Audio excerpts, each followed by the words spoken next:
వారెవరు? ఎవరు వారెవరు? ఆయనను ఆశ్రయించేవారు, ఆయన రెక్కల కిందికి వచ్చిన వారు. వారు అనగా ఏం పెట్టుకున్నాము? మనము అని పెట్టుకున్నాము. ఆయన ఎవరు? ఇప్పుడు మనము. నేను, నా పేరు శాంతి, నేను అని పెట్టుకుందాము. మన పేరు నా పేరు పెట్టుకుని మన పేరు పెట్టుకుందాము. ఎప్పుడైతే మనం దేవుని ఆశ్రయించినప్పుడు ఆ పక్షిరాజు తన పిల్లల్ని ఏ విధంగా రెక్కల మీద మోస్తూ ఉంటుందో అదే మాదిరిగా దేవుడు కూడా మనం ఆయన ఆశ్రయించిన వారికి ఆ విధంగా రెక్కల భద్రపరచువాడుగా ఉంటాడు.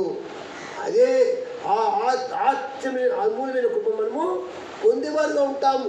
చూడండి, ఎలాగంటే ఇది కూడా ఒక మామూలుగా పక్షులలో అన్నిటికంటే బలమైనది, బరువు గలది పక్షి అంటే పక్షిరాజు. అది అన్ని పక్షులు ఎక్కడ పెడితే గూళ్ళు ఎక్కడ పెడితే తెలుసా మీకు? చెట్లలో.